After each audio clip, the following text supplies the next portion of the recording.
Welcome back, everybody. Today's discussion will be about pottery and the history, and today's guest is Damien. Love his information. This dude always has great presentations. Actually, you inspired me to do, if you noticed, PowerPoint slides to actually what I do, so that way I can get a visual. So I really appreciate that. We got co-host right here, Fat Jesus Live. Yo, what's up, everybody? You know, we're going to be talking about pottery. I'm like, oh, bro, I got tons of pottery back here. I said, no, we're not talking about that type of pottery. I said, oh, not that type. Now I know what he's talking about. So I had to be prepared. So, like I said, you know, Damien always has PowerPoint slides. Because I wanted to address, before we get to the Middle East, which is what inspired me to, in a sense, put this blog together. I already had done stuff on pottery, but once I saw your video where you talked about the Ubaidian pottery, I realized I really hadn't addressed pottery like as a corpus before. And I realized that I really probably needed to do that because I know stuff that, in a sense, and could put it in a contextualized understanding that I feel like a lot of people aren't really doing. So for me, like I've said before to you, if we look at the fact that, and I put it down here right at the bottom, it's hard to see where it says pre-fired figurines. Now, the Hadza tribe make what I call mud babies, but it's actually like a female figure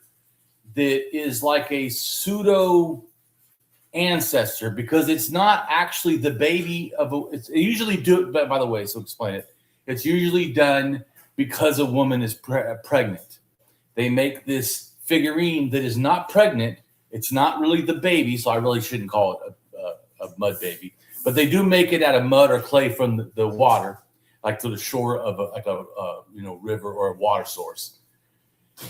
And they make it a female figure, and it's not really an actual member of an ancestor. And it's also not like I said, not the baby. It's not a representation of the mother, but it is sort of, they feel, an alive being that is sort of in a pseudo way connected to the clan. This is important for me because right from that area is where all of out of Africa people relate. So any idea out of Africa, it's not unthinkable that the source of why figurines show up 30,000 in Czechoslovakia near Austria border has the first clay figurines, and they're female. So just the thought that, because some people have said before that it's about sexuality, which they're not sexualized, so I don't buy that. And the fact that they're female, I think probably more relates like the understanding ethnographically of what the Hadza say. They say it is like a pseudo ancestor. So it does relate to like they believe a being, like once it's made, it is a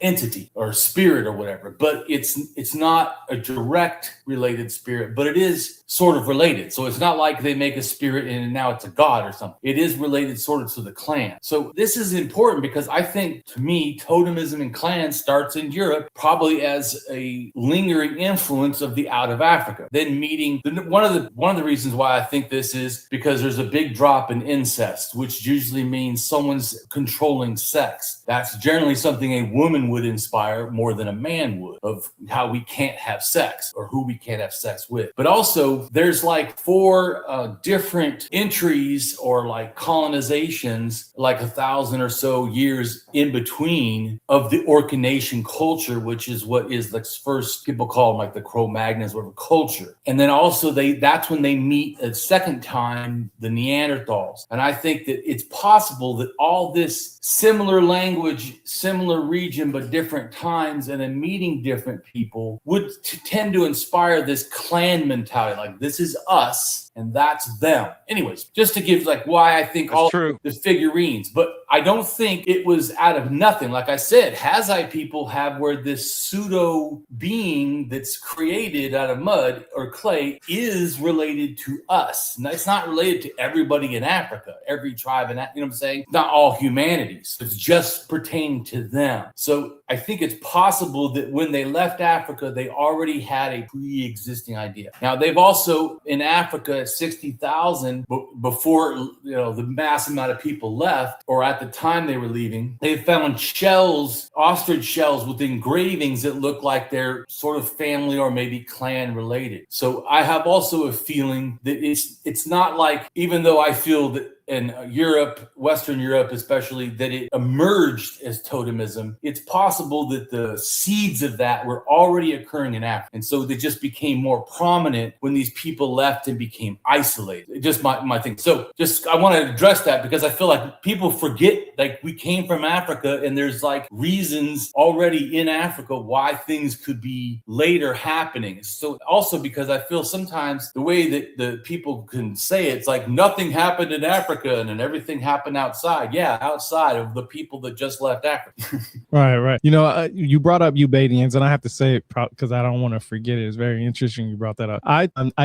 We did have a conversation about. I don't think our the people listening know who the Ubadians are, so you probably want to give them a little bit of an intro. Yeah, they're basically the individuals who came before the Sumerians inhabited the land of Sumer. It's funny because I say it all the time. The Sumerians are considered the first civilization because of their writing system, right? There's a lot of people that have different criteria for a civilization. Some people say writing system, some people say government, and all kinds of other things to add with it. Pottery is sometimes mostly included in that idea also. But the reason why I thought as far as Göbekli Tepe was part of the, being in the beginning stages is because of the idea of how far back it goes. And because they say we haven't dug up the whole entire place of Göbekli Tepe, the idea is that there's still more underneath and that it goes back further than what we know of as today. After that discussion, how many thousand years ago is this? They say it's about 11,000 to 10,000. Damn! I usually, me personally, hold on.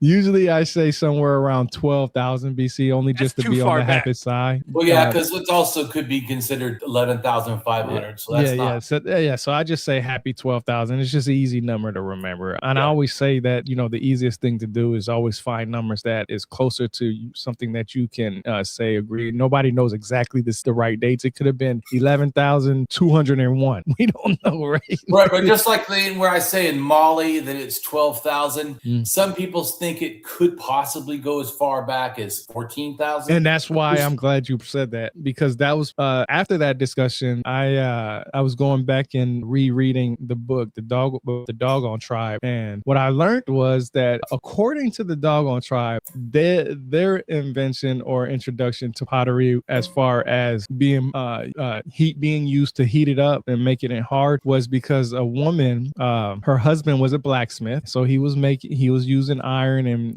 manipulating metals and stuff like that, and of course he had fire all the way around him because of course you got to have fire, right? Well, she would, like you was called the what was it, mud babies or something like that? Yeah, because of the idea. Hadza tribe. Yeah. So she would get the mud or the clay or whatever the case may be, mold her little pottery the way she wanted it, and just like how human instinct kicks in, hey, I need this to hurry up and dry, so I need to set this by some fire. So pottery was developed because the man, the blacksmith who was manipulating metal, had the fire, and the woman sat there and said, hey, I can use this heat to harden up this pottery. And that's how pottery came to be to the Doggone Tribe, which I think is very interesting because of the simple fact that you can see how that they have already had pottery before. A lot of people think, I said this yesterday and say this so many times, a lot of people believe that the wheel was invented because of the use of transportation, transporting one thing to another very easy, or humans, or whatever the case may be. But the wheel was actually invented because of the simple fact of pottery. It was the pottery's wheel that got that started. So the reason that's possible. Yeah. I'm not saying it's not, but it also, the first wheel could have been a religious symbol. Related to the sun. I'm not saying that also, yes, the potter's wheel probably helped inspire the evolution of the wheel. I don't know if it's the origin of the wheel. I feel the origin probably personally relates to the sun because we have wheel symbols. I gave you, real quick though, I gave you, just so people can see, I gave you a thing of what I call mud babies, but that's not correct. But just so people understand what it is I'm talking about. Mud babies. Yeah, because they get a mold of clay and it looks like a little baby to me. But no, it does. I know, and I've seen these pictures before actually, and it's actually interesting because it's almost like the substitute. Look at that. Yeah, It's almost like a substitute as a child almost, and they make it from mud. What if the woman had a miscarriage and they had sometimes they get a little bit, they didn't have no psychiatrist or psychologist like we do today. So this right here replaces the baby that they should have had and it helped with their mental capacity in dealing with that. Maybe. I'm just throwing that out.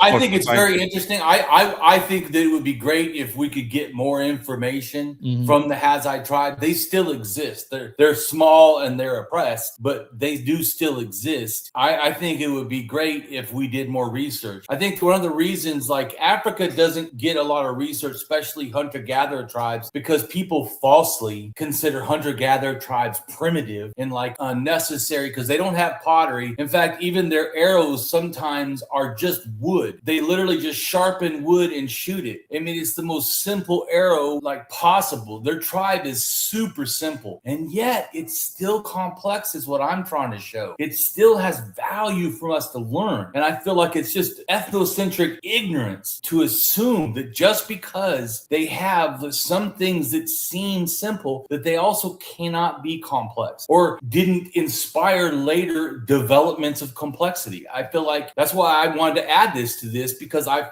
personally feel it could be why you end up with figurines, all these Venus figurines in Europe, maybe came from Africa. I mean, so I feel like that people do not talk about that enough, and there's literal evidence to support that is possible. Anyways, so I know we got you worked up. Not as well because it pisses me off because people ethnocentric and racist and bigotry.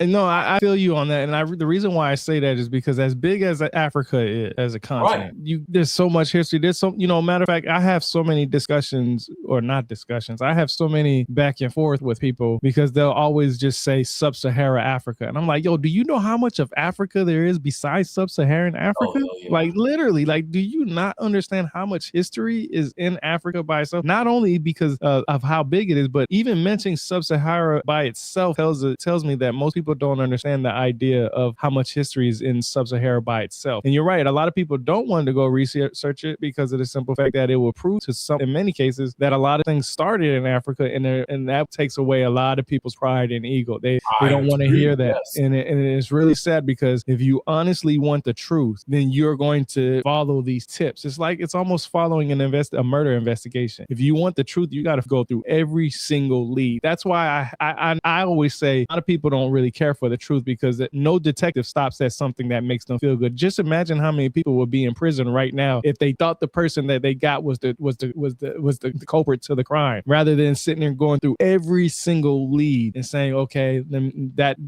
definitely is not true. We can definitely find something older than that or something more accurate than that. I wanted to bring up something real quick while you're talking about, and before we go on what he was talking about, and I know we don't want to talk about politics, but the racism I'm fine part. Talking about politics.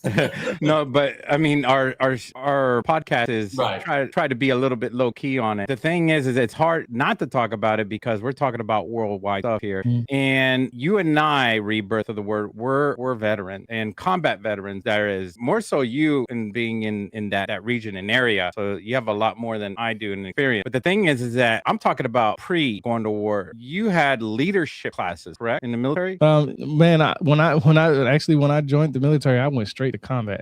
Oh, really? They threw you? I had leadership classes. I was in JROTC, and I had leadership classes. And then I also had in basic training, they also taught us in the book leadership as well. And they taught us about the dangers of leadership and why in the military we do what we do. We do everything by the book, and we don't fill our minds with flights of fancy or whatever ideas we have. We don't have a voice, and that voice that's in our head doesn't run. It has to be from the top, the leadership, and we do what the leadership does, right? So I wanted to bring that up, that racism is not really the community itself, but the leadership at the top failed the people, and they wanted the racism so that they can fuel their wars and push forward and taking over another country. And it's happening today, and that happens. Well, and you can take over your own country. I would say I don't think that it's just used for other countries, which I do agree it is, but even your own country, even countries in Europe, because what's Europe? What they'll start to do is say, well, Europe, but what's German? Do you realize that the concept of those borders is like young concept. Yeah. The German lineage, like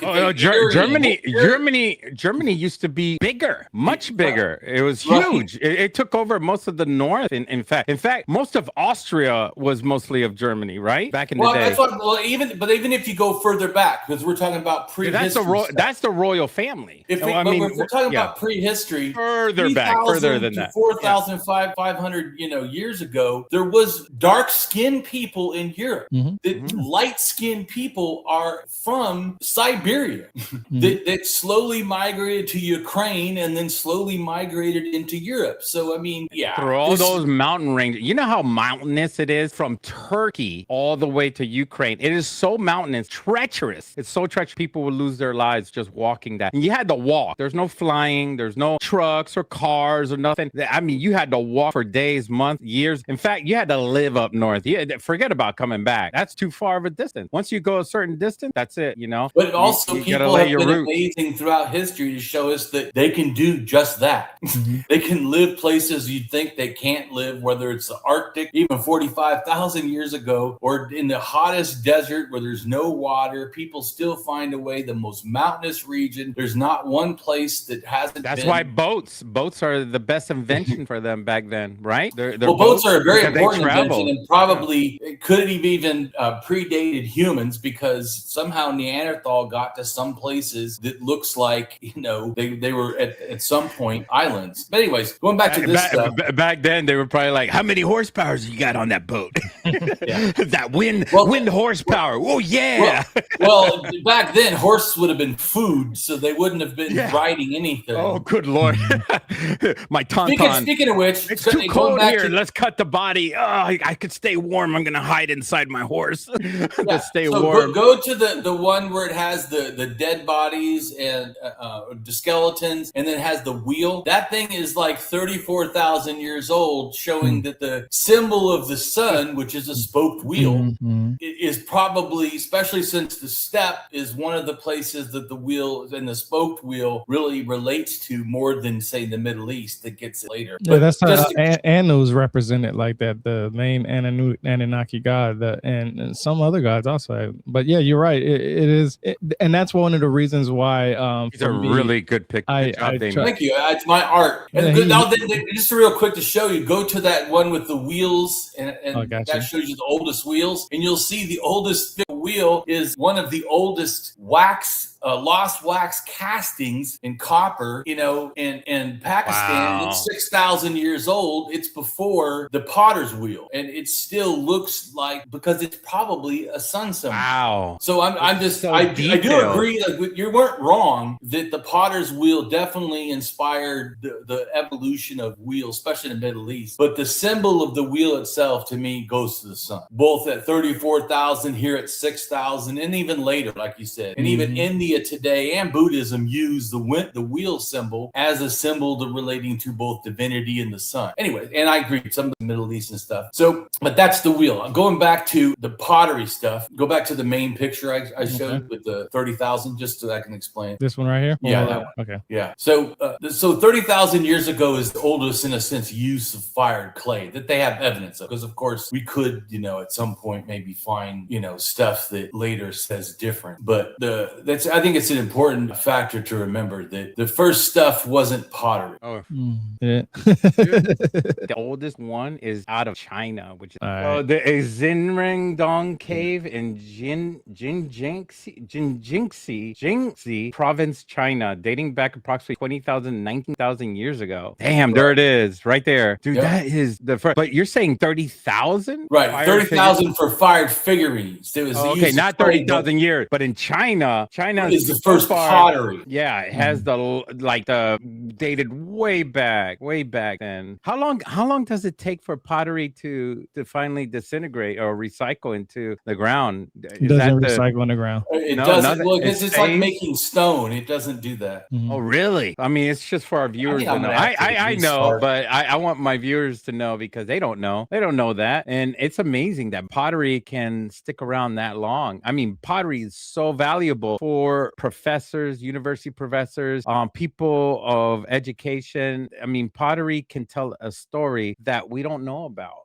That's the important thing about pottery. And most of these looters want metal. They want the metal for weapons, for armor, and of course that's going to be missing. All that is missing throughout time. Looters have taken everything, but pottery, they're like, oh, we don't need that, and then they leave it behind. And sometimes destroyed. They step on it, they push it, they break it. They're drunk. Whatever. You could only imagine they were whole at one point, and then people just destroyed it or slammed it with their sword. Oh, destroy this. We have to dig it. We have to trust our archaeologists, anthropologists to come up with what really happened. And that expertise, we have to really, really respect them for doing such hard work and donate tons of money to them because they need it to do all that hard work. Yeah. So I'll go back to the. Hey, I love you. I love your beard, by the way. Yeah. Thank you. So I was saying, the fired figurines. Now people did go from that area to Lake Baikal, Siberia, but they, for some reason, did not continue the fired figurines. So it's like the idea started and then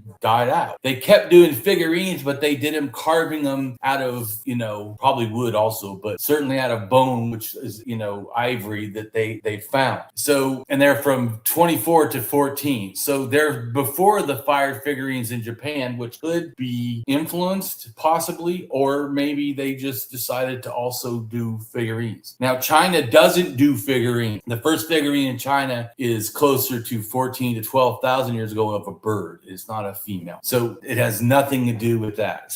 But Japan gets pottery from people going, and I have a map that shows how the pottery moved from China. So it's 100% fact Japan did not invent its own pottery. Japan got pottery from China. So did Siberia, where it says Siberia pottery. I just put a picture. This shows how pottery goes from right here. I did a map because I wanted to figure out, and I showed the kind of pots that move. So the pottery goes from China 20,000 years ago. One branch of the pottery goes to South Japan. One branch goes to North Japan. And then there's also one I didn't show on here, which comes actually from Korea, which is another branch, which still is part of the China stuff, but a younger branch, the Jom pottery. See where it says that the red in Sepet, down at the lower right-hand corner, it says in Sepet, Japan pottery, rope pottery, meaning not by a wheel. Yeah, is that the same as the Anu people that's there?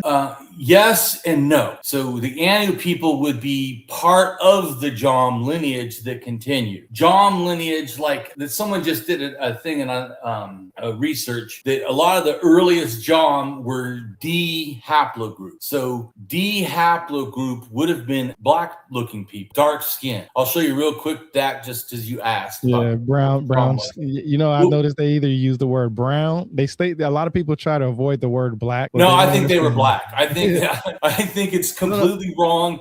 Later, people did get lighter skin, but the branch is 58,000 years old from D, because D and E were together, and E is in Africa, right? It's mostly dark skin. But this lineage left like one of the earliest to leave Africa and went all by itself. Like some of the other ones, people went together. D, I think, did its own thing. And once again, it moved in a way that's pretty crazy. Here, do you see the picture? So this is D people, even today. The Ammonese people are D without other influence. Well, they're black people. I mean, they look like I always say, but they consider them Asian, by the way. Yeah. And matter of fact, I mean, the oldest haplogroup in Africa, that group of individuals named the San people, I heard it said different ways, S-A-N people, they have Asian features, and they have one of the oldest haplogroups in the world. Well, they have B, but so do the Hadza people that make what I called mud babies. Both of those are a branch of haplo B. So, and they both have like anywhere from 15 to 10,000 year old culture. So yeah, they're definitely old. Yes. And I agree.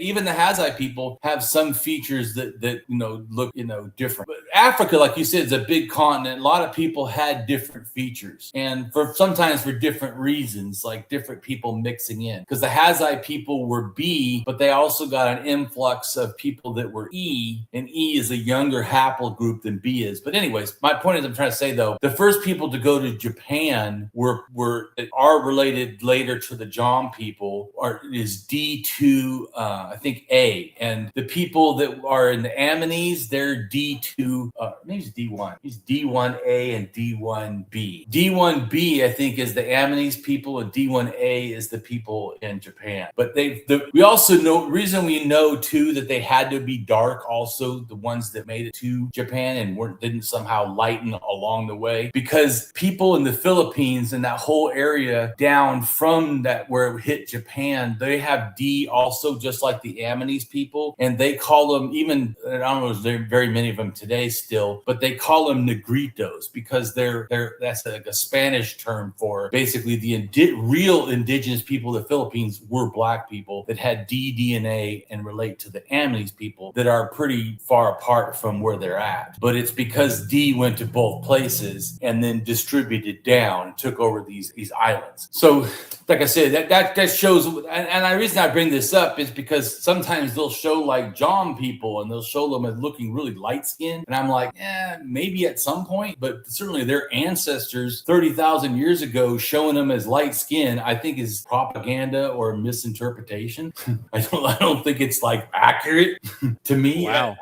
I'm an anarchist, so I feel like I just want the truth, and I really don't care if the whole world was black people. Great. I mean, it makes no difference to me. I don't care about white race or any bullshit. Who gives a fuck?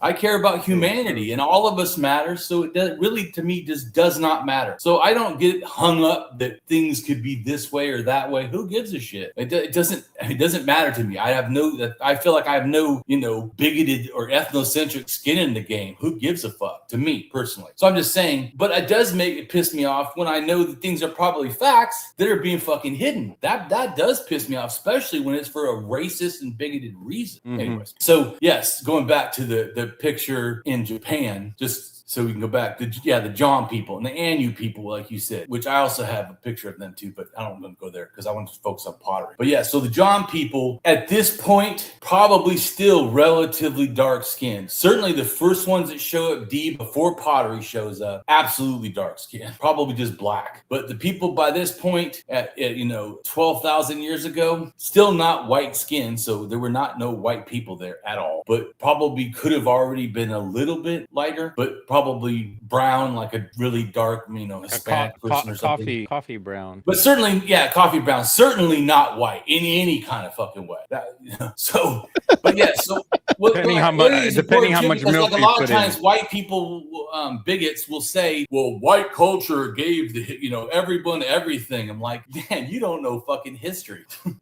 There's a lot of people out there like that, and I wanted to say, a lot of people. The reason why I think people avoid the word black because they always say sub-Saharan Africa. Like I said, everybody brings that up that I see that's in the world that's a bigot or a racist. They always say, well, nothing came from sub-Saharan Africa. And I was just like, bro, you have no idea how much history is just in that area by itself, but let alone how big the continent of Africa is, to sit here and say something so stupid like that. Because I see all the time on social media, I want the truth. I want the facts. I want to know this. And then you say, hey, look, man, I found this in Africa and this seems to be older than what you're presenting now. Oh, they ain't got nothing to do with that's fake. That's blah blah blah. And I was like, have you seen this material before? They're quick to react and rather than going in there and saying, I didn't know that. Let me go deep dive in there. And then a lot of people will go to Grok and ChatGPT and ask a quick question and think that Grok and ChatGPT is going to give you the right answer, which we all know that is not going to do. Matter of fact, when you ask Grok a question, you can see the sources it pulls it from when it starts. It literally starts with a lot from Reddit, and I cannot see how people can believe something like that so fast when there's thousands of books and literally tons of information out there that you can have for free in your hand, and people will spend more time arguing on the internet rather than researching. So it just blows my mind, the words that we use, and not to get religious or anything, it all goes back to the Tower of Babel, confusing people linked. Some people will say one thing, somebody say that same word somewhere else and it means something totally different, and now they're arguing about what that word means. Well, people say different things, certainly because they have, a motivation behind it. If they were like me and just cared about what's the truth, they wouldn't have this same problem of trying to fit an ideology. What I want to do is fit what the facts are. That's it. I want to know what's the truth. Here's the thing really quick of, you talked about the Anu people, just to explain like why. So the Anu people, it shows here at this top in the left-hand corner of their range, which is more today than just originally. Originally, they did own half of the lower island also, but they never were the entire, all the islands of Japan itself. They were more, the Anu themselves, more related to the middle and then the whole north, including, as you see, parts of what's now Russia. So their fight for their own freedom doesn't just happen because of Japan taking away their indigenous rights. They're indigenous also to parts of Russia. Anyways, just to go back. So they have a lighter skin and a look, and some of it's because they have some of the Siberian Russian DNA and not just original Jom, although I think they have 40 or 60% Jom DNA. So they have more, because I think the regular Japanese have like 10 or 5. It's way low of the original Jom people, like you asked. But anyway, so just to explain that really quick. But to go back to the pottery stuff in general, that picture, right? So pottery moves from China to Japan, and then later, as you see, Japanese is older than Siberia. The Siberia gets it 6,000 to 12,000, and Japan got it before that. They get it from 16,500 to 14,000. So they get it way before, in a sense, Siberia does. Once Siberia gets it, that stuff in Lake Baikal, which is right above Mongolia, there's that blue little lake. Once pottery hits there, it goes over through Kazakhstan into Ukraine. It also goes from there down into Iran, and which is why I have a feeling that it could have, because the first pottery is on the border of Iran and Iraq, which is really close to where these people with R2 male DNA went from Siberia or Kazakhstan all the way down to Iran and to the border of Iraq, right where the pottery is. And they have the first pottery practically, and they also have the first goat herding, and then they also go from there into Russia through the Cossack Mountains to the place where the Yama people are, which is the area that it then becomes all the white people of Europe. So some of the mythology also could have spread that way. But pottery went straight across from Siberia into Europe, influenced from China in two different ways. One was male DNA and female DNA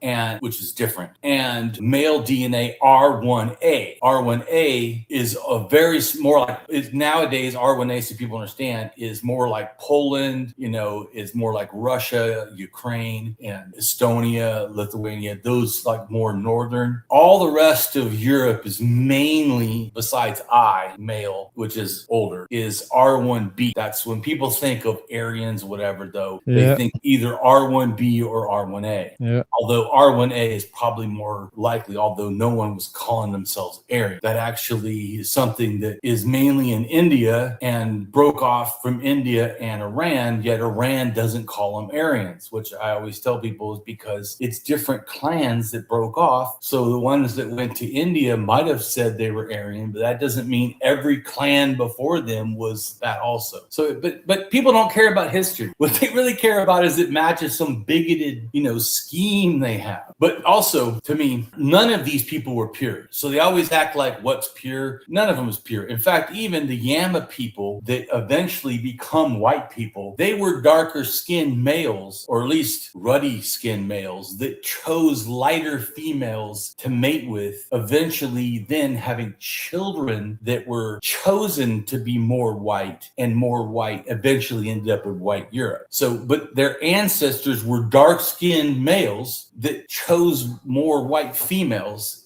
in a sexual selection. Anyway, so I'm just saying, so if they go back to the history of their ancestors, those men were not white people. It's just saying that, so that the whole, to me, concept in general is just a bunch of bigoted lies. It doesn't even match like reality. Anyway, it's the ego, bro. It's the ego. It's what could be the difference? I mean, you're really mad about, like when you said about Europe earlier, a lot of people say, it's Europe, and I'm like, that doesn't mean it's white.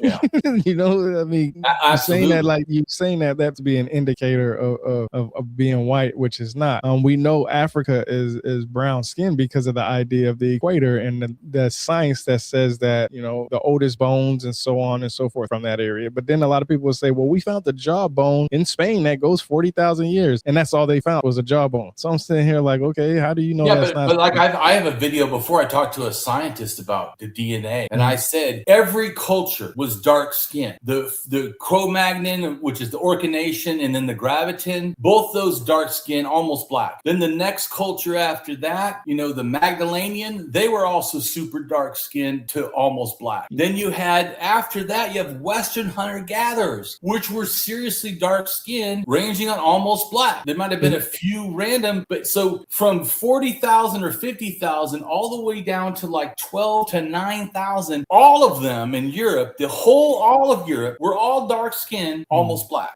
So original Europeans, but like you said, and I've also said, they came from Africa.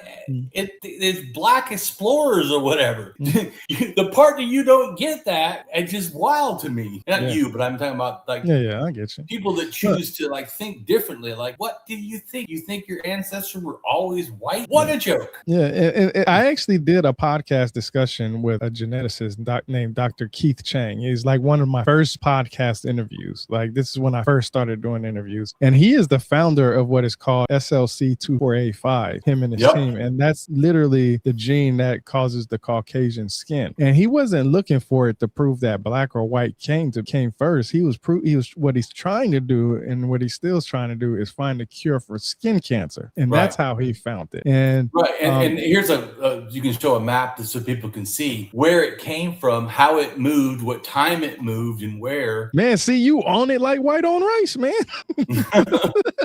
No, that's seriously. And for me, just so people understand too, I didn't start with trying to prove this either. I just wanted to know, like originally, like you were talking about, like how. So originally, I wanted to research religion, which I thought was 12,000 years old and started in the Neolithic. This is what I thought, because people say stuff like this and I didn't know. And the more I knew, the more I realized I need to learn more. And the more I learned, I need to learn more. And then the more I realized that, like, wow, why are we not even starting in Europe and shit? I need to start in Africa. And so I had, but then I wanted to learn too, well, how did things change? When did they change? Why did they change? And so, this is about. You try to look for the origin. That's what I try to do. I wanted to find the origins, you know, that was my whole point, was that, you know, I asked them in the interview too. I asked them, I said, hey man, is it true that the reason why we have brown skin or dark skinned people is because of the simple fact of the equator? And he says, yes. And he explained it. He explained the reason why. I mean, we've been taught that since, you know, I'll say at least kindergarten from what I can remember about that. So, and you're right on, man. My mom is white and my father is African American. I went home to two parents that had one white skin, one black skin. And I know the history of, you know, racism, you know, not just in America, but my mom is German, you know what I mean? And my grandfather, you know, he was an older gentleman, and I'm 42 now, and they passed away a long time ago, but he never had a hatred bone in his body for any of us, for any of the children. You know, my Uma, my grandmother, she was, I mean, I miss her till this day, you know, and I can tell you, having a family like that, I couldn't be, well, black people are more important than white people, and white people are more important than black, because then that means I'm choosing which parent I love the most or cherish the most. And that would be so stupid and ignorant. So of course I had the chance to ask these questions, and you know, the curiosity going home, seeing a white parent and a black parent, it was like, okay, well, what is the facts about black and white skin? What is the scientific data that talks about this? Not what, you know, somebody's personal opinions say, but what the scientific data. And that's why I found Dr. Keith Chang, because he actually funds this research himself now, because I guess he was getting too close to the truth for a lot of stuff. And, you know, they had, you know, once that happens, you know, people start taking your funding away and all this other stuff. So he funds this research himself. Now, this is what's crazy to me. You got a man who is funding research for skin cancer himself, and just imagine what he would be able to find if he had the support that should be given to him for this. Not just, you know, by the university that he works with, but just the government itself. You know, I mean, cancer is hurting a lot of people, and like I said, he wasn't trying to look who came first or this or that. He was, and he's Chinese. This dude's he's Chinese, so he had no dog in this fight at all. You know, he wasn't a white guy and he wasn't a black guy. He was Chinese. Well, right, and just like me, I shared this stuff, right? Because I put, this is basically basically this picture right here is like 5, 6, 8 different sources put together, like made more understandable. And I have never had anybody debunk any of my stuff, any of it. But of course, I use good sources for all my stuff. And then, of course, I have a blog where I then list the reference links that people can go to search out anything I say. And I think that people should take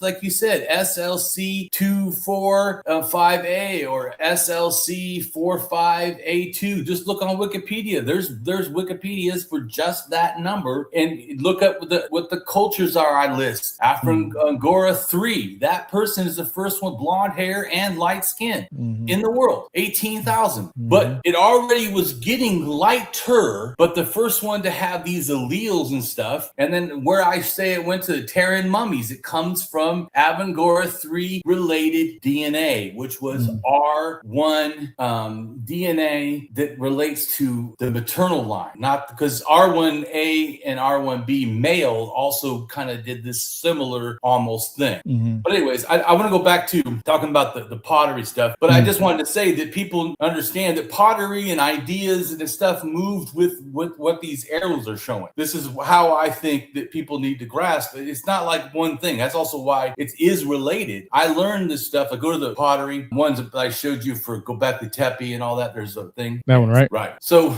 in the Middle East area, right? So we showed the places that weren't the Middle East. In the Middle East area, because I don't want to focus on Europe and all that. The Middle East area, which was what I wanted to address. In Israel, they made these stone like bowls or whatever containers, and they made some of the first beer at 13,000. So, and then there's wine made at Korkatepe, and Korkatepe is important. I'll show pictures. Korkatepe, you see right here, these bowls they made at Korkatepe, which is like 12,700, 12,500 years ago. So before even Göbekli Tepe. Now, some of them, not a lot, but some of the ones at Göbekli Tepe look almost like this and have similar designs on the outside, similar sort of thickness, which was crazy to me. These are stone bowls. They even put a lip. Like, why, bro? Did you go that crazy to even make like a lip on it and make it look perfect? And it's thinness. It's like, Look at that. I remember when I first saw this, the first thing I thought, someone's in control. There's no way you get Look how perfect that is. At one site, if it was kind of like this, okay, maybe it's because someone has OCD, right? You could try to,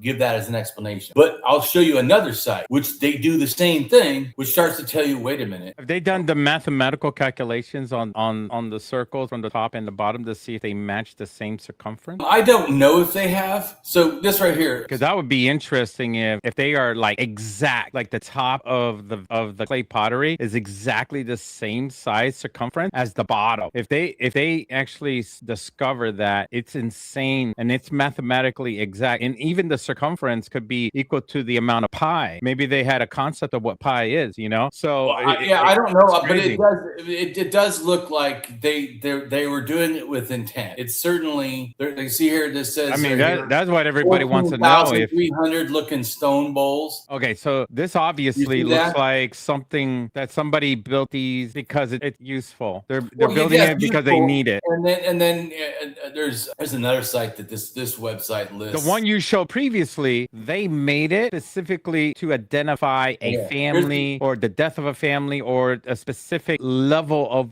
who that person is, kind of thing. But that right there looks like this is for use. We're in graves, but just think of it as a corpus though, because several graves, so it's not just one. And there's also, they did like I think 180 different bowls and stuff, so it wasn't like one time either. It's and what I'm trying to show though, this is what I'm trying to make a point. It can't be just OCD. It literally is someone culturally is saying this is what we're doing, which is important to grasp. So Korkatepe, they also make these plates. Come on, they look almost like shit you would buy and things, right? And then I also want to show you that at Göbekli Tepe, because it's important to grasp what I'm trying to say. They're doing these extremely defined things at a time that it doesn't make any sense for them to do this. Yeah, I gotta say why you're doing that.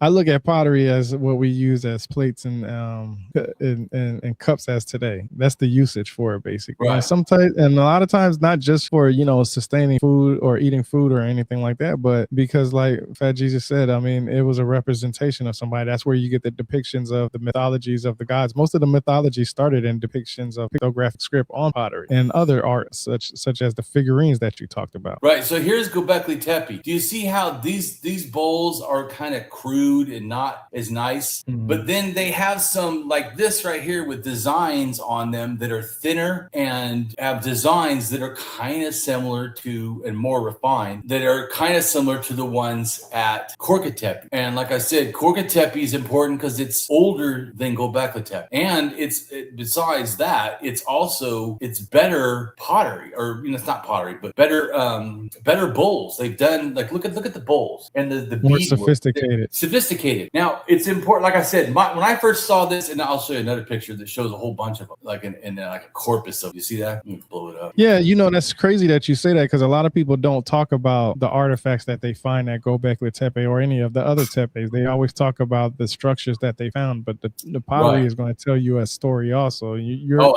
Absolutely. I feel like when you talk about just the structures, the walls and all that, you're just talking about the tip of the iceberg and you're forgetting everything underneath the water. Oh, there's all kinds of stuff to Göbekli Tepe. We could do a show on it sometime because there's a bunch of different things that relate. Message. So this is Korkut Tepe, which is at least 1,000 older than the stuff at Göbekli Tepe. And like I said, the pottery stuff almost looks like shit you could buy today. And this isn't pottery though. This is stone vessels carved to almost perfection, or certainly. And I'm not trying to say high technology perfection. I'm just saying at a level that's beyond just use. You don't need to use a bowl like at Göbekli Tepe, somewhere crude looking, thick, whatever. There's no need to make them perfect. There's no need. It's like crazy. Now, like I said, for me, I don't think high technology, aliens or something. I think control. Now, the thing on the other side is the evidence of control. Those are mace heads. Now, the oldest mace heads in possible slavery is Korkut Tepe, the place that they have these extremely well-defined things. And a lot of, to me, the mace head stuff stems out from the stuff at Korkut Tepe. A lot of the art, a lot of the symbolism that was at Korkut Tepe, which is earlier than Göbekli Tepe, is seen all over Turkey, including Göbekli Tepe, seeming to be that Korkut Tepe was the beginning of this new sort of set of ideas and levels of control. So I'll show you the mace head things. The thicker ones look like they're for grinding stuff. Well, they're so much thicker. But they absolutely have mace heads. This is a mace head at Korkut Tepe. Like everybody had to have one. That's what it looks like. They went to IKEA and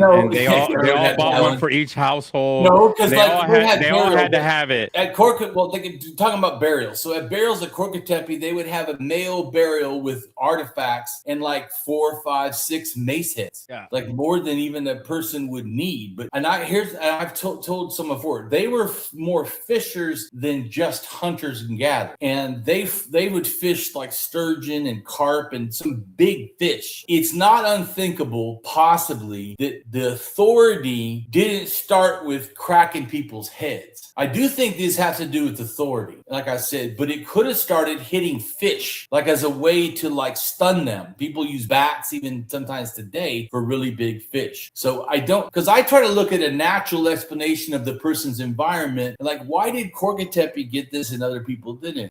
But like I said, as soon as I saw the pottery being so well defined, my first thought is who's controlling this? And there is evidence of hierarchy and control at Korkut Tepe, and there is evidence of mace heads at Korkut Tepe, certainly in male burials. And it's not like you said everyone gets a mace head. No, some burials don't have that. It seems to be like almost an emerging elite, like I said, and it may not have been originally that they were using them to crack people's heads, but I think eventually we absolutely have evidence that they were used to crack people's heads. So just to show that there's a connection between power's rise and pottery. And like I said, both of them happen at Korkut Tepe. So go back to the picture of Göbekli Göbekli Tepe. So in alcohol, right, is seen in all these different places I'm showing on this thing is all relating to alcohol and showing what times the oldest alcohol and what area it was and how it really went with pottery. So it also, I think, beyond power, certainly alcohol at a certain point becomes religious. And it was maybe from the beginning, because it doesn't seem like they're drinking all the time. So it could be just more like ceremonial alcohol use.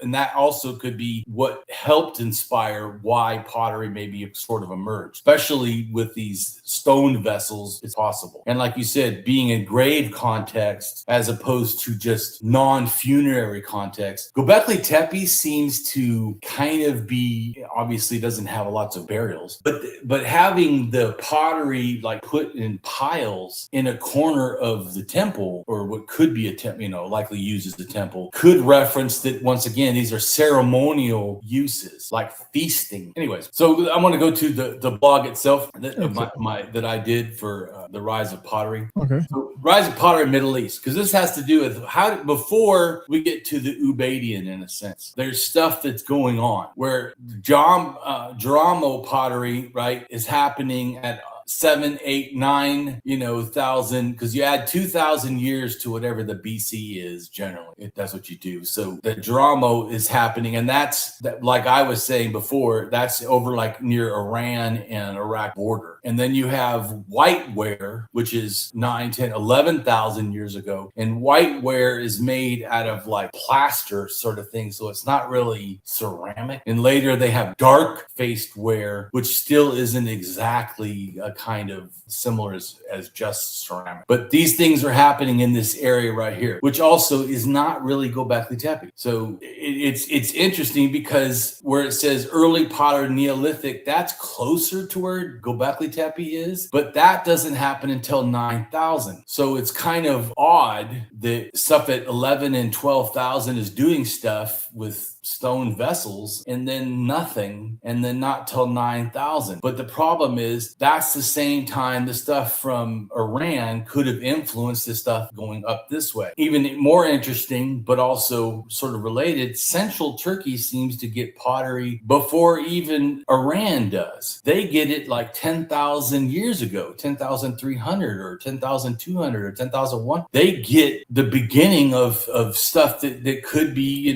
like the earliest pottery, which is weird because that area is later in getting some of the farming package. So it's just like I was saying too about the Africa. So it's made.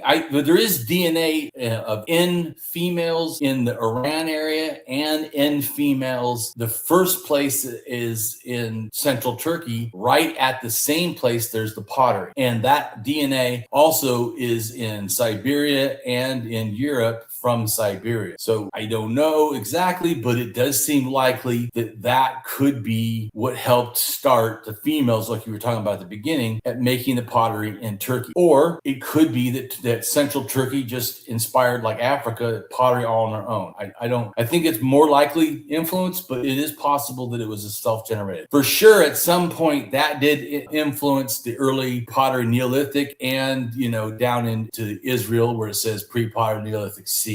At some point it did, and including maybe even into Africa from Central Turkey. But also the influence, like go into the Ubaidians, they would have been influenced from this Iran pottery, and then the pre-Hassan, these people that were above coming down. Anyways, just to show you my map on that. And then it's a good timeline because it gives you're following the timeline. It's not precise and exact. Of course, nothing is precise and exact. Nothing in this world is. There's always some kind of off, a little bit. But when I really appreciate your information because you really try to pinpoint the origins, and that's what matters. It's not about feelings. It's not about what personally think, or it's none of that. It all has to go down to, okay, do you want the fact? And if you want facts, you got to go with the leads. The leads tell you the timeline. The timeline is what you do. It's the same thing like when I talked about detectives. They want to know the first thing, if a crime happens, they want to know where were you at this time. Right. So they can eliminate all the other possibilities out there. They want to know exactly what you was doing at this time, and do you have an alibi? And this this is the same thing with this history. Your alibi is the pottery and the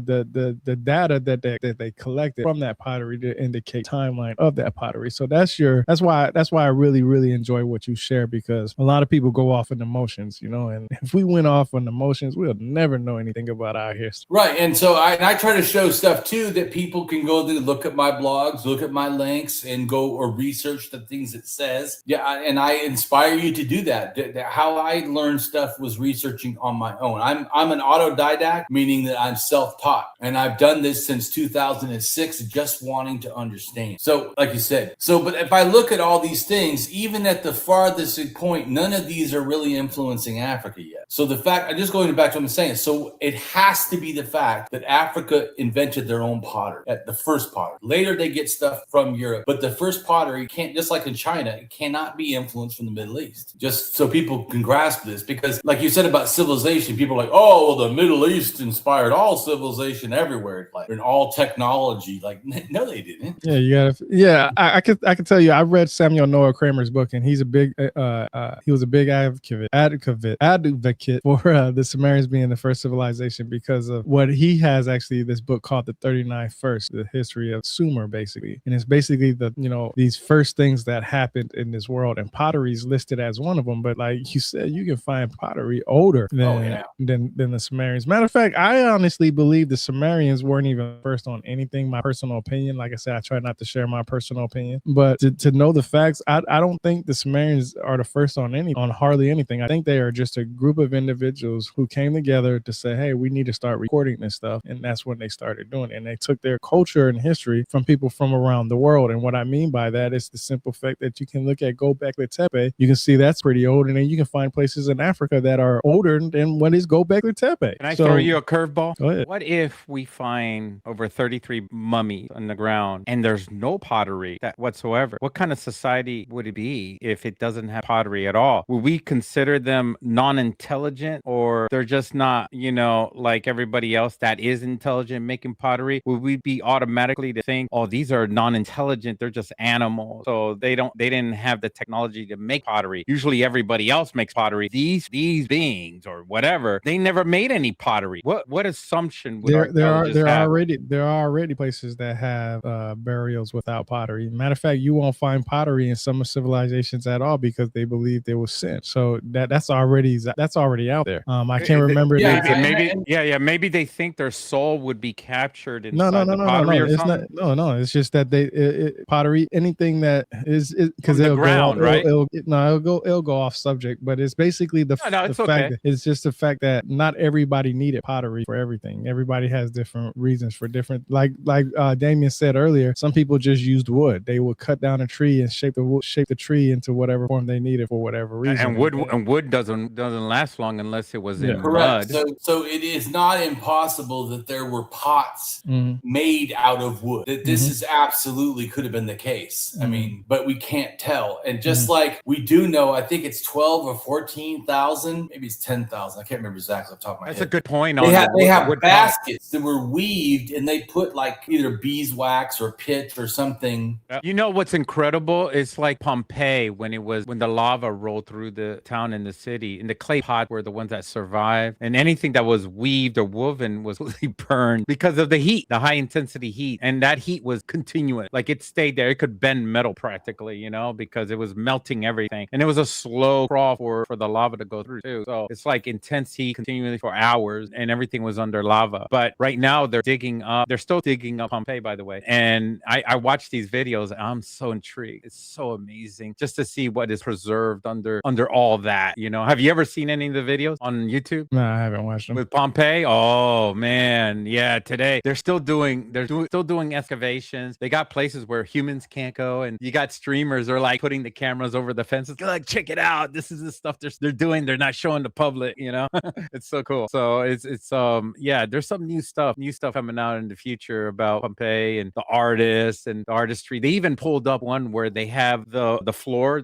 They had like these little chips of how they take pottery and they break it down and they make design on the ground. Right. So here I have the pottery showing arrows, right, to give you an idea. It's showing and also the artifacts that they found. This is an article that I then drew on their drawing and explained my my thinking, but in relation to what they're showing, but gave my thinking of 1, 2, 3 to show you like how I think. So it starts in China, the pottery goes to Japan first, then to Siberia, then from Siberia, I think it then goes to Europe and over into the Middle East, right? And so then I show a DNA that almost does the similar thing. The DNA, literally the red arrows, it starts in the area that's China. I just am putting the DNA in relation to what pottery is doing because they're both almost at the same time doing almost the same thing. And what's crazy is that we don't get a lot of information from China because of the communist rule, and they're mostly focused on making farmland, so they just bulldoze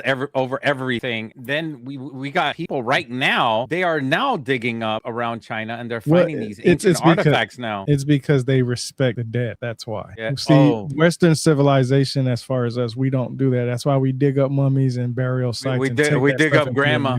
Yeah, we don't respect. Well, I'm not gonna say we personally as us three, but as a society and culture, we don't respect the dead. We literally will dig up cemeteries to put a parking lot up. Yeah, and move the cemetery around. Like, we did it with the indigenous also, people. I think it goes back to the imperialism, like you're talking about governments and the original stuff. Like you said, people think Western culture. They think like Hellenistic Greece and younger. Like as soon as the philosophers, like 2,000-year-old history and younger is the only shit that they respect. So stuff that's anything else, anywhere else than just that little, like, Europe centric, they don't care about respecting at all. And certainly any time that's, in a sense, older than this is not of relevance in the same way, other than to prove, if they can, a narrative. Yeah, think of the artifacts. They dig up a mummy here, that mummy would get shipped across the world, and the stuff that was with the mummy, like the artifacts and all that stuff, will be at a whole different museum. And the whole point was to keep it together so that way this person can use this in the afterlife. And we as a civilization, a culture of Western mentality, we don't respect that. And that's why China is very adamant on telling the world what they have, because people will go out there and start digging on their own. Yeah, they'll eventually get caught in this, that, and the third, but they keep their history alive by respecting it and leaving it where it's at. Right. And speaking of mummies, right, some people don't know there was Egyptian mania in Europe, and talking about disrespecting the dead, they literally would eat mummies. They thought it, I can't remember why, but they thought it had some like property that was beneficial or something. I remember watching the 90s cartoon shows. There's some 90s cartoon shows out there where you would see somebody eating it like beef jerky. That's how crazy it is crazy. We're talking about disrespecting the dead. Like, holy shit. Yeah, like it was for monetary gains also. You know, it was. So, but this right here is an article someone did after that other article that I show. Stuff starts in Asia, or they were saying they felt like it probably did. And then this article says, yes, it did. And it also is how the first hunter-gatherers in Europe also got pottery from Asia. And so I show the red arrows to show like how it moved. And then they did the pottery. I didn't do this. They did this. And then also below the map below it is showing all the pottery in the world and at what time. And like I said, so the darker that is older, and you see that there's stuff, in Asia and in Africa, and yet not the Middle East. So like I was saying, with that, we already explained that in the other first map that I showed, and you notice those are not connected. So I do think that Siberia and that's connected. I do think maybe even the Middle East can kind of, you could say, because especially the influence from Asia. But Africa's first stuff, no, that literally is their own stuff. And so, and I also, just so people understand, I don't personally ever use the word civilization because, and I'm not, like some anarchists could be anti-civilization, like an anarcho-primitivist. I'm not that. I just have read the word and the concept, and it literally says you have to be a society that oppresses people. If you don't have income inequality, then you're not considered a civilization. Well, as an anarchist, my goal would be that we end income inequality, or at least to as large amount as possible. So I'm against what people call civilization. And I don't see that as a great thing for humanity, that we have to have masters and people oppressing us to be civilized. If that's your definition of civilization, I don't agree with it. Just my own statement. I don't agree with certain. So I don't agree with Oxford's idea of a civilization only because it separates so much stuff in this world. But I do respect it because they give an idea for their theories and their ideas. So that's why I'm very cautious of sharing my opinion and only like sharing what I found in history from reading and research myself, is because I want people to say, or at least look at it as, okay, look, this may be accurate or it may be inaccurate. The point is how do you go about understanding what a civilization is? I hate using that word too, because that people use that word just for so many different reasons, and then it just gets lost to me now. Hey, I wanted to mention something real quick. You guys know who Samuel Longhorn Clemens is? Mark Twain. Yes. And he himself was he would call not when you said it like that, but Mark Twain, yes. Yeah. Western nations calling other cultures savages while committing far more barbaric, disrespectful acts themselves. So he was also talking about Twain's frequently used the contrast between Western travelers and nations like China to highlight the deep-seated arrogance. And then it also went on to, you are likely thinking of what it was saying, The Innocents Abroad is a book that he was writing about. And then Twain encounters Western tourists and archaeologists in Egypt and the Middle East cheerfully digging up graves, defacing ancient monuments. This is in his time. And even buying chunks of mummified human remains as souvenirs. You know, they place them in their houses. Twain pointed out the staggering hypocrisy. If an Egyptian or Chinese traveler came to England or America and started digging up Christian graveyards, take home skeletal souvenirs, the West would label them bloodthirsty savages. Yet because the West did it under the guise of science or traveling, they viewed it as civilized. There's your Oxford dictionary there, buddy. I totally agree. So, and I do appreciate scholarship. What I'm saying is the concept that it has to have a complex society is one that's a state society. What? It has to have, like it says here, civilization is organized among diverse populations, divided into more or less rigid hierarchical social structures, divisions of labor with a ruling elite and a subordinate urban and rural population. What the fuck? No. Well, no. That's not, somebody edited that. Somebody, they think that they have the right to edit that and write that. So whoever edited that, pretty much wrote that, and it doesn't make much sense. There's this one's from Princeton University Press. Also, but my point is, I'm saying in 2023. So see Cambridge University. I'm just making a comment that it is a bigoted belief that it has to have ruling elite and subordinates. And I just feel like that shouldn't even be fucking in what we call civilized. I don't think having people that are not having their needs taken care of and so that we can give all the money to an elite makes it civilized. Like, what the shit? Especially because if you try to change that, on that website, you'll be condemned by those universities. That's who you're going against whenever you're talking about. I'm not scared to go against a university.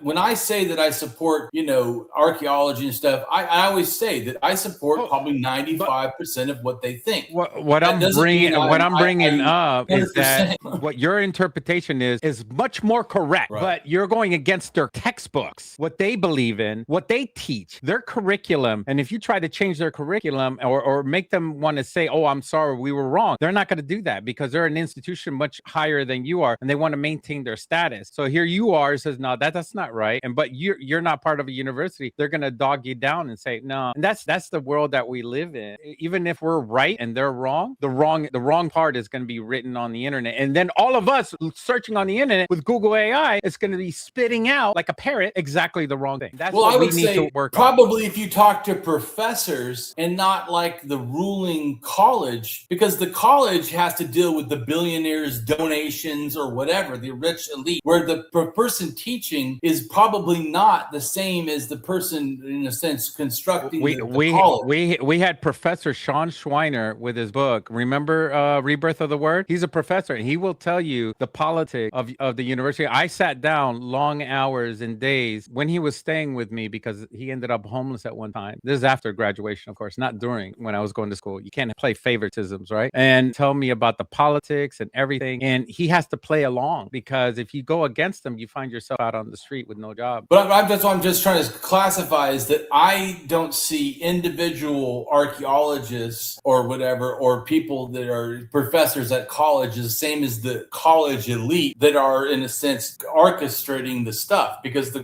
people at the top do have rich donors that they, where the other people are just workers. So anyways, money talks, bullshit walks. That's what they say. But still, even under that system, I think there still is a lot of good stuff that's produced. I just clarify that I do not believe 100% without thinking anybody's ideas. In fact, I would challenge my own. I have changed my own, because sometimes I learn something more or whatever. So, but in general, like I said, I generally say about 95% of what archaeologists, historians, ethnographers, even mythologists, most of the stuff they say, I can kind of agree. I do have, issues that I pick when I see something that I don't agree with. Like I said, that civilization saying it has to be, elites and subordinates. What? How the fuck is that civilized? So if someone is all equal, then they're not civilized? If they have all kinds of other things, like, I just find that to be ridiculous. But anyways, and Damien, and I said this in the last podcast yesterday, that these YouTube videos are historical, because once we're long gone off this earth, there are going to be historians, kids graduating, going through every social media post, because they're going to have access to everybody's comment in X and all that stuff. And they're going to have access to all these YouTubes and these videos, and then they're going to go through them like they're historical documents. Not right now. We don't think about that. But in the future, when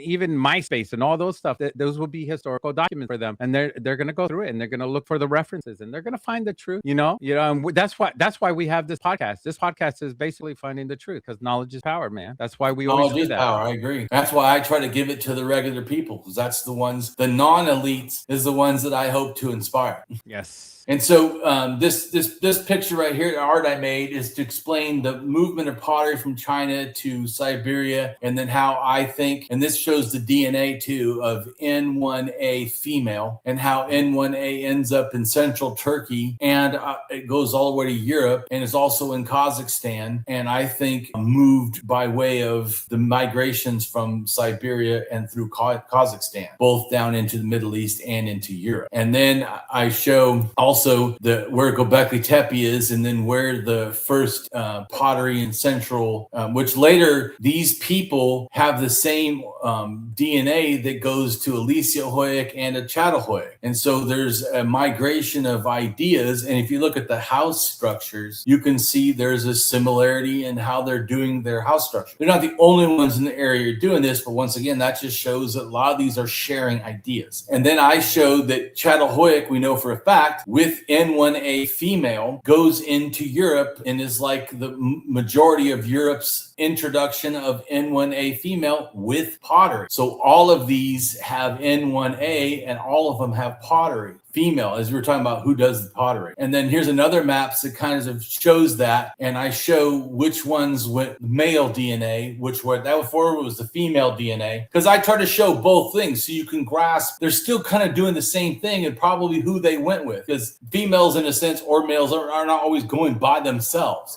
They're going as a group and taking the ideas with them. And so this is the male one, and it shows the times and the areas they went, and it shows where they ended up, and that's almost the same place the pottery ends up. It's both the ones that went with R1A took pottery from Siberia, and then R2A ends up that area makes pottery also, which is at 9,000 the pottery, which is the first in that area with the Jom or whatever it is, or I can't remember now the name. But anyway, so yeah, Darmo pottery. See, these are the oldest potteries, and look at where it is in Iraq, is almost near the Iranian border, and both these are on a river systems. And so it just shows that this stuff, and this is why I've said that I think that it's very possible that these are influenced from Asia. So then this goes back to showing the Ubaid pottery and these other potteries in relation to each other. And also a lot of these have similarities as if they're interacting and trading. As you see, there's sometimes a little bit of overlap, showing showing that they are in the similar shared regions. It's not like they're all untouched. Each one of them, in a sense, have references, which I think is important to grasp that, these, but once again, like I was saying about the first ones in Africa, they don't have anything to do with this. So, and then this right here to me shows the Mesopotamian influence area of religious thought. Now, at a certain point, ideas from the Yerk period definitely went into Egypt and North Africa. See where it's located? The Ubaid. The Ubaid are located down in the Arabian or Syria, around Syria. And most of the wars, and look at that, most wars are happening in that area, correct? Well, Ubaid is mainly Iraq with a little bit of Iran and a little bit of... Syria is off to the left. So Syria is more with the Halfa. Yeah. That's more centering on Syria and a little bit of northern Iraq. Iraq is the red inside there. See the red? That's Iraq. Wow. So dang. And so then I show that the Sumerians are inside, but smaller version of the Ubaidians. We're always sticking our nose over there, huh?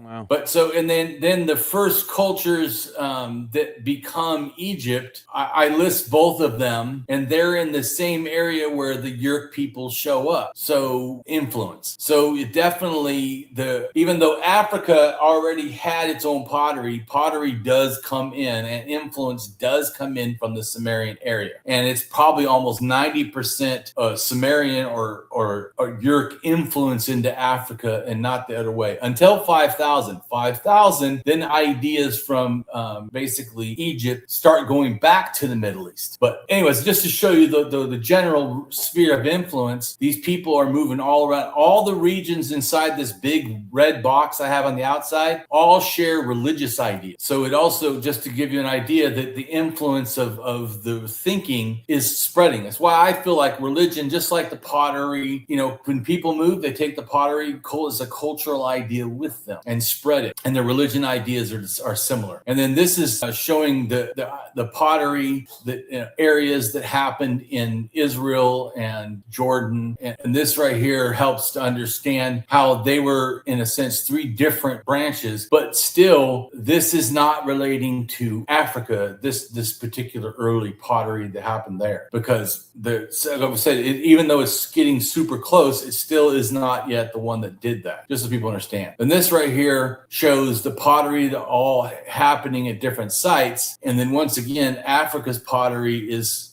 not really related, just to show you in reference that these all could be related, sort of, or loosely related, but it's certainly still at this point, Africa still is doing its own thing before it starts to later get stuff. Right. It's important to me to understand, like you said, I want to scientifically try to figure out what happened where. So this has to do with Africa pottery itself, and it shows like what times things got where, and then also shows like what the pottery looked like. And go ahead. I was going to say, it's interesting because when I was reading that book about the Ubaidians, it literally says in there the way they identify different cultures is by the pottery. That's how they identify the time frame. They can tell that's where they get the time frame, basically, is identifying pottery. And I'm not sure if I read it from that book or if I was doing some research and somebody else said it, but they say that to the naked eye, basically anybody who's not knowledgeable on pottery, it wouldn't look any different. But there are people who can look at pottery and say, hey, this is from that time frame, because you can see the techniques they used for this. Like when you was talking about thin types of pottery and the shards and all that stuff like that. Like a lot of the pottery was like when Fat Jesus was saying earlier that they were destroying it. They didn't destroy it. A lot of times they didn't destroy it on purpose. Sometimes most of it was destroyed because they was recklessly digging it up and then they didn't know what they were doing. That's why we have so much red tape today with archaeology, because people would go out there, hear about a place, and they would go start digging it up and they would destroy more than they could keep. And that's why I said earlier, China is more wasteful in that manner.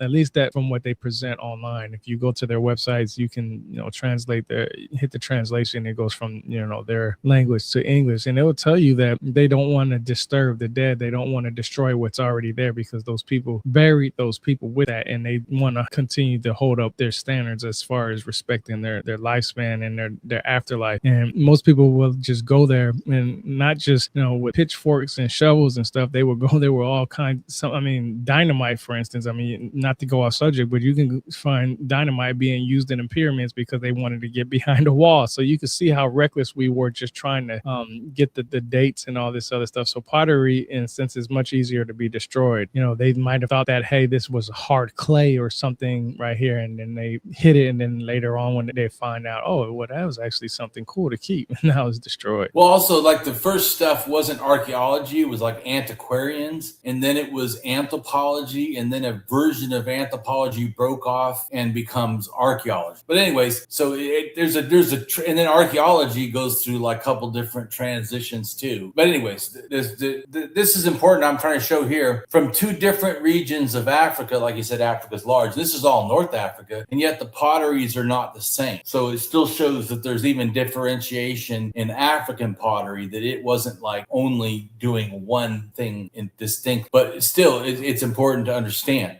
what the facts are. And there is a lot of facts, and there is a relation to also later the spread of cattle, sheep, goats appear, you know, at 8,000 years ago. And that is when, from that point, they get non-African pottery becomes part of North Africa, but only after that point. So before that is not the case. And some of the pottery comes from pottery that relates to this pottery right here, the cardamom pottery, which we did a thing before where we talked about North Africa, and it says that this pottery probably shows up from Spain, but it also could have came across the Sinai and North Africa. But for sure, some amount of it definitely came from Spain. But this shows that where it starts in the Middle East, shoots through Turkey to Greece, and then from there to Italy, and then from there over, in a sense, to France and then Spain. So, and then from there it goes into like Africa, which, like I said, is important to understand. This right here shows that the N1A, which is where I talked about, we're doing females in pottery from the Middle East and, you know, central Turkey with Çatalhöyük, goes into the first populations that go into farmers that go into Europe, and it says U5 was the female DNA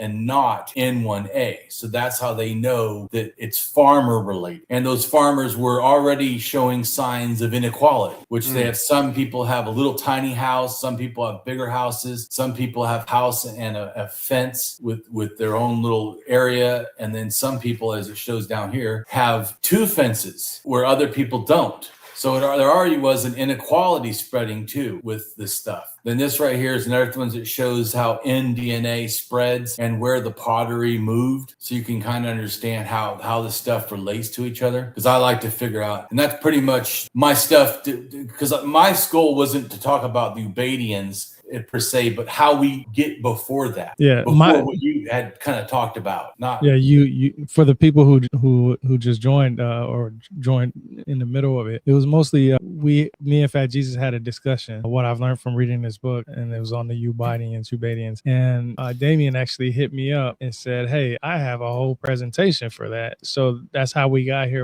and this is how information is supposed to be spread. I never made an absolute. I just shared what I've read. And you gave me a piece of information that helped me. It was very interesting because, like I said, I read that book reread the book on the Doggone Tribe, and I didn't catch it before, or at least it didn't catch my attention before. But when you had talked about it, and I did the discussion about the Ubadians, I learned that pottery was, in a sense, created by women. I mean, it literally was, because of the simple fact that everybody had their roles back then. Everybody had their specific roles, and the role for a woman at that time, it wasn't that they were to create pottery. It was that they were doing something for their household, for their family, and they wanted to speed up the process of hardening up this clay or mud or whatever the case may be. And that's how we got pottery from some civilizations. And this was by accident. This is how inventions happen by accident. You know, you're like, oh, I built this, I made this mud plate,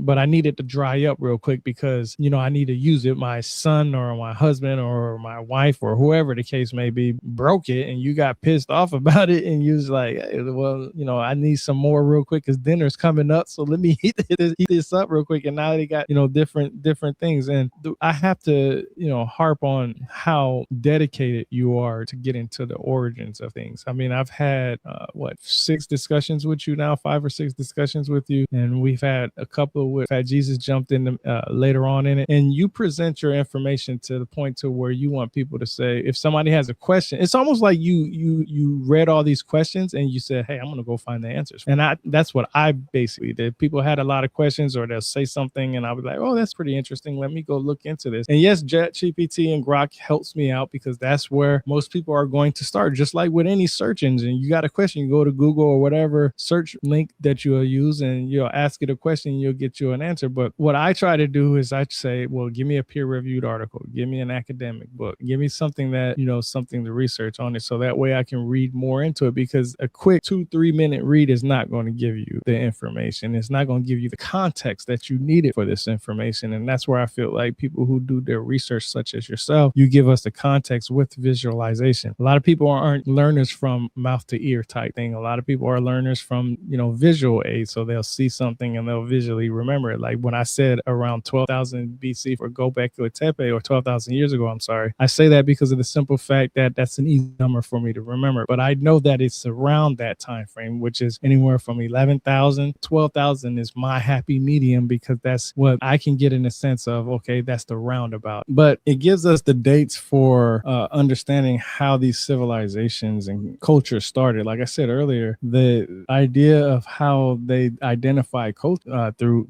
pottery, and that's where we get ideas. Matter of fact, our like I said earlier, mythologies, most of our mythology started off with a depiction of some type of god or whatever you want to call it that's on pottery, and that gives an indication of the history of those people and their religion and their ideas at that time. And it's not always religion, it's just in the Western world, that's what we would call, as far as religion, what they worshipped and so on and so forth, when you talked about the sun wheel and all that other stuff. So yeah, I really do appreciate you coming in and doing this, bro. I really appreciate you having the chance. Yeah, thanks a lot, man. Yeah, definitely. You're always on it. You know, there's history and then there's bullshit. Yeah. And I feel like 98% of what people say is bullshit, or they're trying to jump on the bandwagon. You know, I've seen so many times where, you know, somebody will post something and then somebody with millions of followers would get like thousands and thousands and thousands of views. And then the person who actually posted is some small account with maybe 100-200 followers. And the person don't give that person credit at all. It's like, why don't you? And then on top of that, you know, if I had the funds to sponsor people, I would definitely sponsor people who I feel like is passionate. Too many people want that monetary gain and that fame to be like, told you so, or I knew this and I do that. I'm just like, yo, there's about 20-30 books that tells you that people have been doing this for years now, and you just jumped on the bandwagon. And I think you do is great. Noticed, you know, with pottery, you know, it gets really interesting, because a lot of people will say, well, these people were, you know, they're primitive because this, that, and third, but we still take stuff to this day and put it in kilns and make our own types of pottery. I mean, pottery is never going anywhere. That's easy. One of the best ways to create so much different art, pleasing to the eye, but that's only because of the simple fact of our idea of what a beauty is. You know, beauty is subjective. So, but I think in general, humans love flourish and would put art everywhere. I mean, yeah, exactly. But there's never not going to be art. There always has been some form of art, in a sense. Even like I was saying, that even 60,000 years ago, people making the shells and did it in an artistic way. There literally has just been, most of human history is just as art and more art. Now, I agree, some of them were religious or not. Some are just cultural. But we also just love art. We'll put, like I said about those bowls having rims, adding a little rim on it is just flourish and art. It doesn't have any use. It's just to make it look nice. Yeah, I make some art too. You know, there's my logo right there. I put it right here all the time. I got all this background stuff that's art, you know, because it fills up the background and looks good. It makes my viewers comfortable. It makes you guys comfortable. It makes me comfortable that I'm surrounded. Instead of having white walls, it looks like I'm freaking crazy or something with just pure, clean white walls. Like, where the hell are you? In a hotel? You know? So So it's like, I love design. I love art. I love the idea of like pottery. It just tells a story. And that's what people are trying to do. They're trying to communicate a story about themselves. They want to pass on the next generation who they were, why they were here, and what they did, what their specialization was, and who they're passing it on to. That's special. That's important to them. And that's what these clay potteries really mean. So speaking of art, I just shared a thing of Neanderthal art on or stones that were chosen or modified to look like human faces, and they're old. Right. Yeah, people have it pre-human already. Were it looks like the hills have eyes. Jesus, that's scary shit right there. Was that to scare off the people, or no? I call them ancestors. I'm gonna be honest with you. The one in the middle looks like a troll when trolls existed under bridges and stuff. But my point is, so art is a very universal thing. I mean, it's not like something that people had to wait for humans in higher culture to do. Art is like ingrained in the more developing mind. It's not here's like another thing that shows that too. This shows animism portable art, and they're already making sort of humanoid looking figurines, at 300,000 and maybe even 500,000 years ago. We're choosing rocks that look like faces. It's cool. All so right. The point I'm just saying is just to show that art is really even more than and I do think those could have a semi-religious or, in a sense, or pre-religious sort of nature. I say that they could be ancestor stones. I don't know, but they certainly, the desire to do art is absolute. And I think that, for the one in Africa where they started putting individualistic, like probably family groups or pre-totemistic, you would put different scratches on your, so why they would do this, just so people understand, even like way later, we know that they took ostrich shells, they would make a hole, they would probably eat the egg, like dump it out, and then they would fill it with water, and it was like a canteen. They could carry this around, and they would also bury several of them in the ground. Like an ostrich egg, you said? Yeah, ostrich egg. They would bury several ostrich eggs in the ground, like during the rainy season, so that later in the drier season, they had like backup water. They could just pull out an ostrich egg, pop the wax or whatever, clay or something, who knows, reeds stuck in the hole, whatever stuck in the hole, take that out and then drink the water. And it's believed that they were putting these personal engraved things so that you could tell whose ostrich eggs those were. Wow. And so that's what I was just saying, that even though I do think that totemism emerged more fully in Europe as they first left Africa, it's not impossible those ideas were, in a sense, already germinating in Africa. Crazy. Can you imagine you're one of the later families and you're making a line? It says that looks like John Doe over there. You need to make a line across like that to signify that's your egg. The complications later on down. There's so many lines that this is the youth making them. But the first one was probably one strike. This is mine. And then the next one was two strikes. And then all of a sudden these are like how many strikes on there? So that's like further on down the family line. Yeah, like I said, I don't know, and I don't claim to know. All I can just say is it is logical to start seeing the developing complexity in Africa before people ever left. That'd be cool. I feel like people don't acknowledge that enough. Yeah, this can become a cultural phenomenon too. So if it starts with one person within the culture, then it just continuously, because they keep doing it.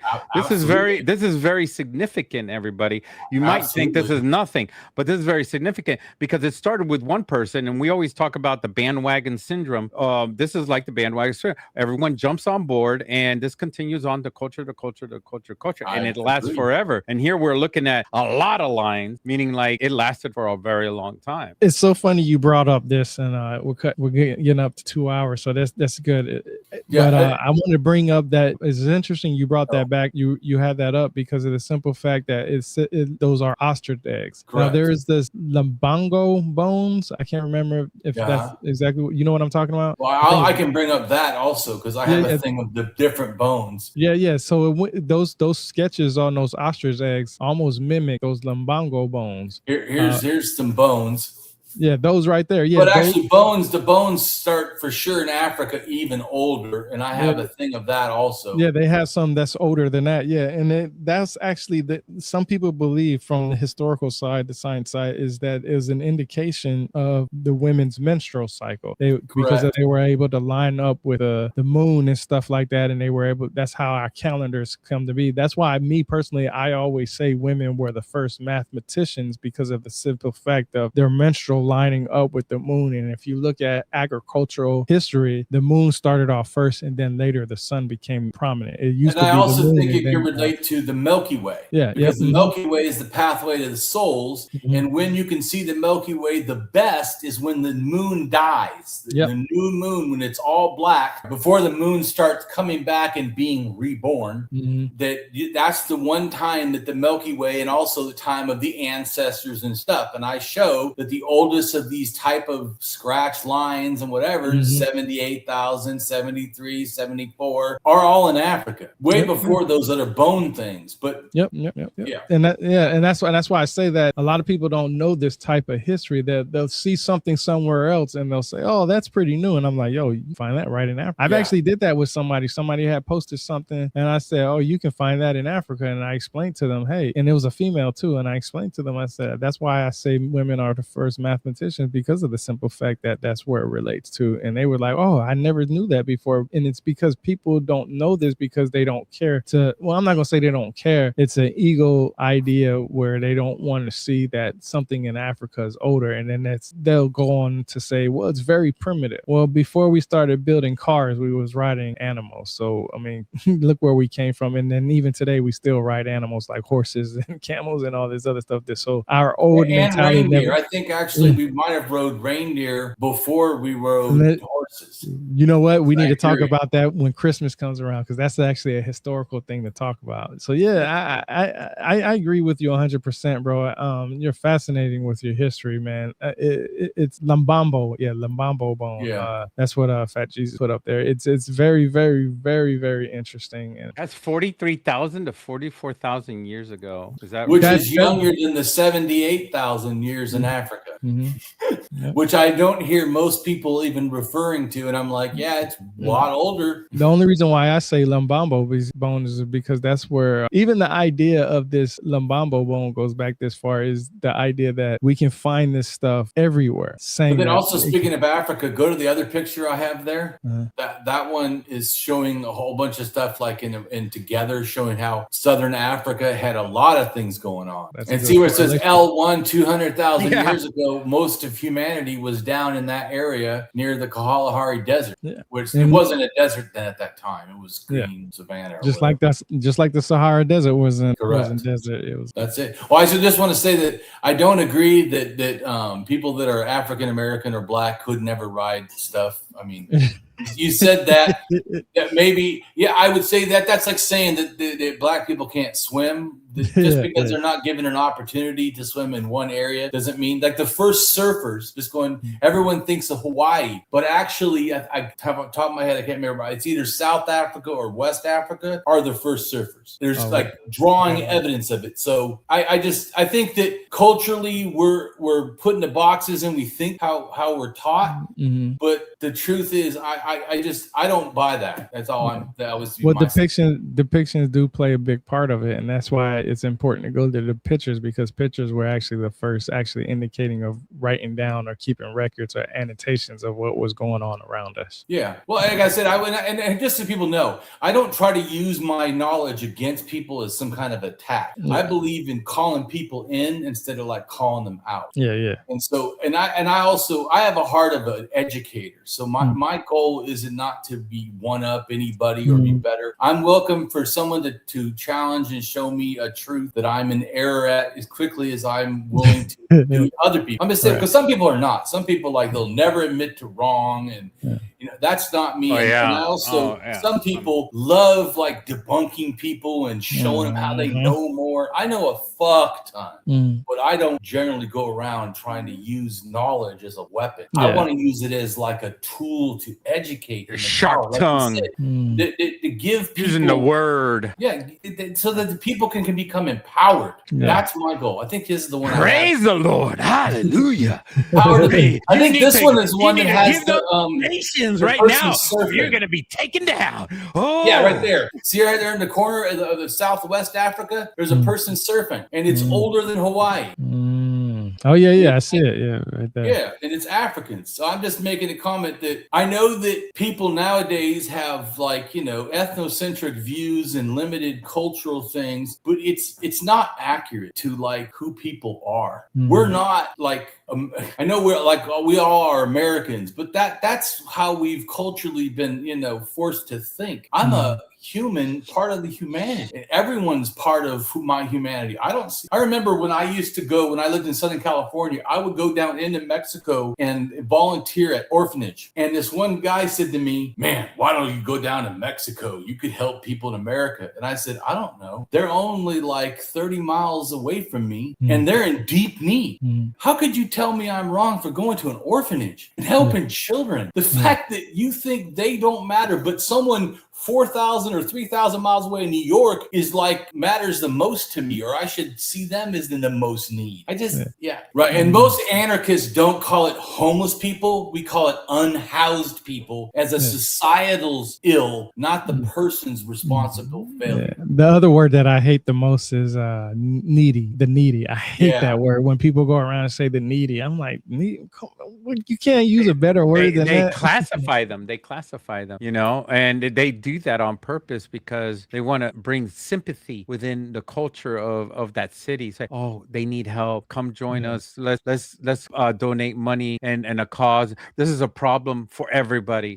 They said that. I think that it's actually kind of not. They say the needy they're the takers. They're the ones that are leeching off of us. Yep. I wish people had the attitude that we should be caring for others. To me, that's the healthy. That would be the civilized. That's what we do with our grandmother and grandpa. That's what we do with our family that is retired and done. How could we think like that on other human beings? I agree. We have our own family members. Some people just throw away their family members in old folks' homes because they just don't want to deal with them. They're too busy with work and too busy with their lives, and that mentality, that cultural mentality, it's affecting us all together. It's like a disease, and it comes back around. Yeah, the selfishness is a disease. It comes right back around. It's deep rooted, and we need to stop that. We need to adopt the Italian culture, the Spanish culture. They take their families home. They take care of their mothers, their grandmothers, and everybody at home, which is amazing. I find that so enjoying life because she's taking care of the family. Well, I think it's good to take care of our own culture, but I personally, as an anarchist, don't see cultures. I see humanity. I wish that we would have that attitude for everybody. There should be no place in the earth where a child is hungry. None. Zero to me. And we should care about it because this is our fellow humans. It just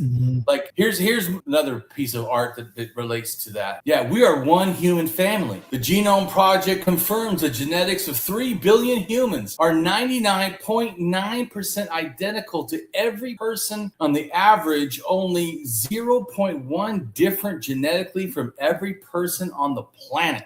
Yep. So I feel like that we have to think. I do agree we should care about elderly like other cultures that do. But to me, I want us to think way past that. We're all the same. We're all one people. This separation of borders and cultures is just it's an abstraction. It's not the reality to me. Anyways, I appreciate you told me, man. I'm gonna tell how I see it. He'll be back. People either like me or don't. I don't say what I say so people like me or not. I just say what I feel is true, and I also, as you know, have evidence to support why I think it's true.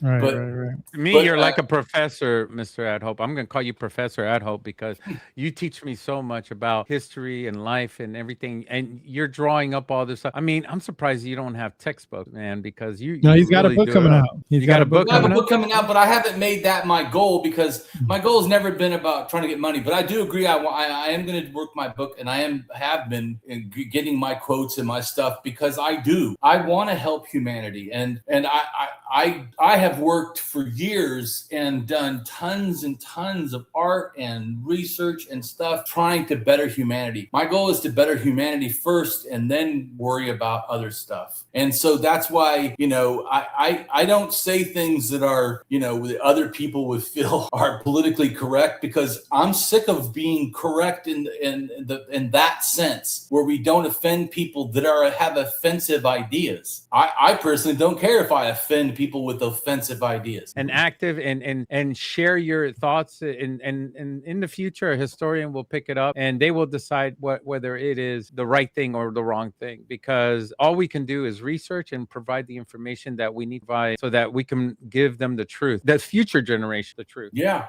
I agree. Well, I appreciate coming on and sharing stuff with you guys. All right, Yes, man. sir. I appreciate it, bro. Like I always That's say, Damien Marie AtHope, everybody. Yeah. Please check him out. Go to his website if you need his website. Check out him at X. He is an educator. He is the man. I mean, I will call him Professor AtHope because I have learned so much from him from every podcast we've been on. In fact, man, I mean, dude, he can. Oh wow, he can go to a university and to everybody. So the man, this guy is it, man. He's the real deal. So go check him out. right on. Knowledge is power.